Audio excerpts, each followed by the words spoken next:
عندها قانون خاص، عندها عملة خاصة، عندها شعار خاص، عندها لغة خاصة داخل الدولة ديال جنوب إفريقيا، وعندها لغة خاصة وممنوع يعني ذوي البشرة السوداء يدخلوا هذيك المنطقة المستعمرة.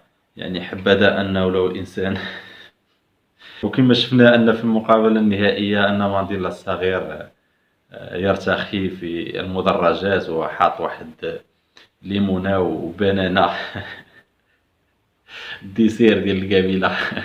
يعني المغرب العربي بصفة عامة أو الدول ديال شمال إفريقيا أنهم يديروا يد في يد ويديروا عمل تشاركي، وعلاش لا أنهم ينظموا تظاهرات كبيرة كأس العالم مثلا أو عدة تظاهرات. السلام عليكم ورحمة الله، تحياتي لكم جميعا الإخوان والأخوات. نتمنى أن كل شيء يكون بخير وعلى خير. بداية غادي نبداو بالموندياليتو بكأس العالم الأندية بالمغرب المقيمة في المغرب. بقى ساعات قليلة على البداية ديال المقابلة ديال الهلال السعودي والفريق فلامينغو البرازيلي، اللي كنتمناو التوفيق لفريق الهلال السعودي ممثل البلد العربي. كنتمنى لهم التوفيق. وكما عرفنا أن فريق الهلال فاز على الوداد البيضاوي في المقابلة ديال الدور الثاني، اللي ما توفقش الوداد البيضاوي، اللي كنا كنتمناو أن الوداد البيضاوي يحقق واحد النتيجة إيجابية وأنه على الأقل يمر من الدور الثاني وينتقل الدور النصف النهائي. لكن لاحظنا الوداد أنه كان بإمكان ديالو أنه يفوز ويتأهل النصف النهائي ويواجه فريق فلامينغو البرازيلي، لكن ما استطاعش الفوز حتى الدقائق الأخيرة والأشواط الإضافية اللي ما تمكنش أنه يسجل، وكان بالإمكان ديالو يسجل وانهزم في ضربات الجزاء. الوداد كان ناقصة صراحة، كان ناقصها واحد الحماس، وكان التركيز كان ناقص من طرف اللاعبين ومن طرف المدرب وكذلك من طرف الجمهور. ما كانش واحد تحفيز من طرف الجمهور، واحد الضغط من طرف الجمهور، لأن هادشي كنا كنشوفوه في فريق الرجاء البيضاوي اللي ما غاديش نساو 2013، اللي الرجاء البيضاوي حقق واحد الإنجاز تاريخي لأول فريق عربي وإفريقي كيوصل للنهائي من نقطة الصفر، من المقابلة الافتتاحية للدور الثاني إلى النصف النهائي إلى الفينال، المقابلة النهائية اللي ما استطاعش فريق الرجاء البيضاوي أنه يفوز بحجم فريق بايرن ميونخ. لأن فريق بايرن ميونخ اللي كان فريق معروف في الساحة العالمية وكذلك في أوروبا. كذلك كنتمناو التوفيق للأهلي المصري، ممثل حاليا ممثل القارة الإفريقية وممثل العرب وممثل المسلمين بطبيعة الحال.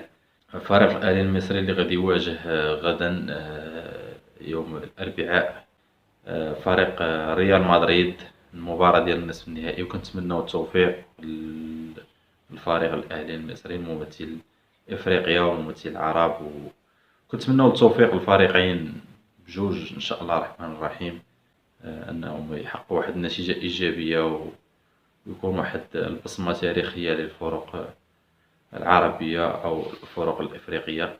كما كنعرفوا أن الكرة العربية أو الكرة الإفريقية أنها تطورات مؤخرا، وعرفنا المستوى المحترم ديال الفرق العربية والإفريقية.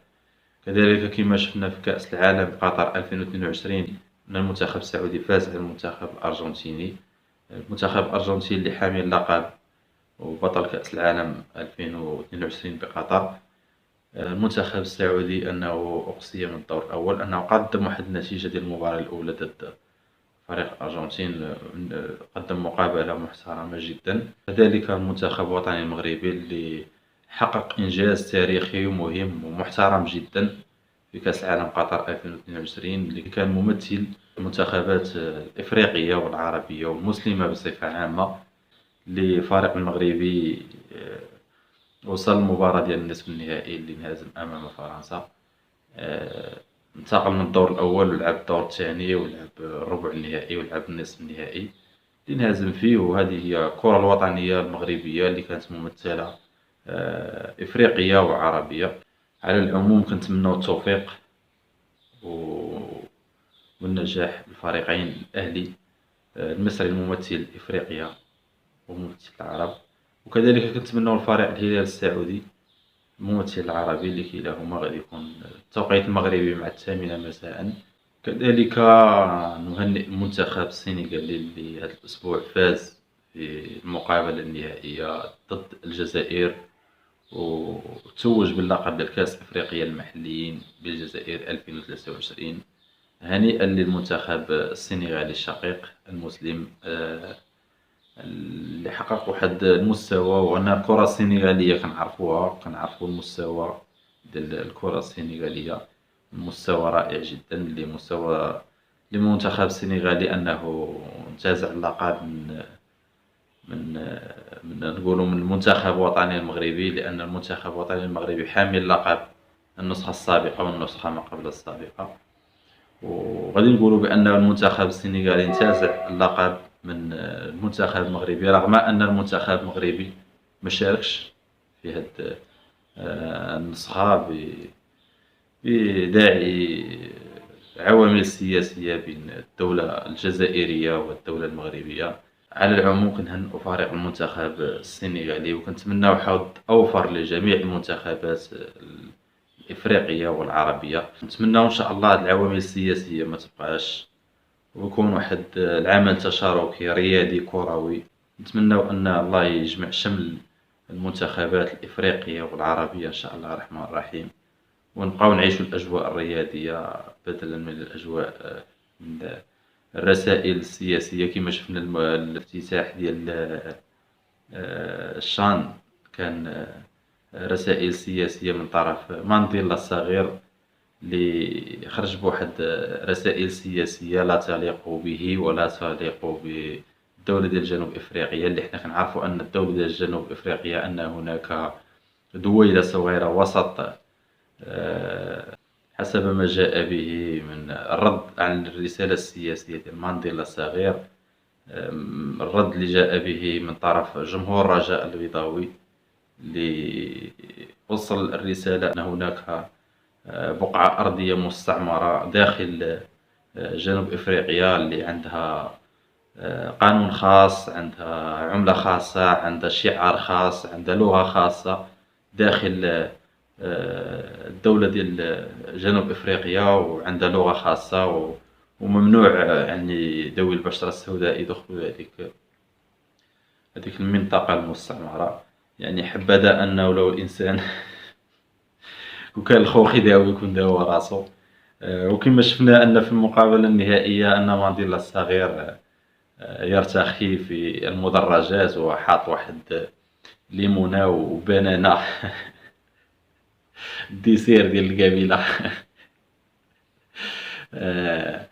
قبح الله الفقر وقبح الله الجهل، ونتمنى التوفيق لجميع الفرق والمنتخبات الإفريقية والعربية. حبذا لو أن المغرب والجزائر داروا يد في يد وشفنا أن الافتتاح وشفنا أن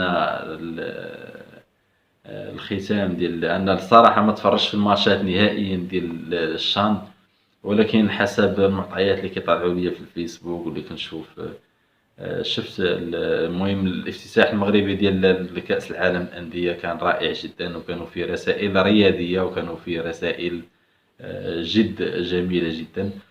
ولكن الرسائل ديال مانديلا أنه جاهل بعض الأشياء اللي كان رد قاسي عليه من طرف الجمهور الرجاء البيضاوي، اللي كنحييه من هذا المنبر دائما كنحيي الجمهور ديال الرجاء البيضاوي، بغض النظر انني رجاوي. انا كنحيي الجمهور الرجاء البيضاوي انه عنده بزاف ديال الميساجات اللي كيكونوا هادفه محليا وقاريا. نتمنى ان الجزائر والمغرب وليبيا وموريتانيا، المغرب العربي بصفه عامه او الدول ديال شمال افريقيا، انهم يديروا يد في يد ويديروا عمل تشاركي، وعلاش لا انهم ينظموا تظاهرات كبيره كأس العالم مثلا، او عده تظاهرات ان تكون يد في اليد ويكون واحد العمل تشاركي ان شاء الله الرحمن الرحيم. هادشي اللي كنتمناو، ما كنبغيوش الرسائل السياسيه، لان كل واحد عنده القدرات ديالو وعنده المجهودات ديالو وكيتمتع بالاشياء الخاصه به. باش ما نطولش عليكم، تحياتي لكم جميعا والتوفيق والنجاح ان شاء الله لفريق الهلال السعودي ضد فريق فلامينغو البرازيلي في المباراة ديال نصف النهائي ديال كأس العالم للأندية.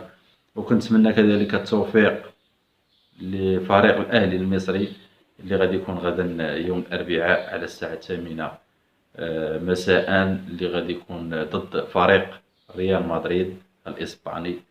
وبالتوفيق والنجاح إن شاء الله، وشابو للجميع.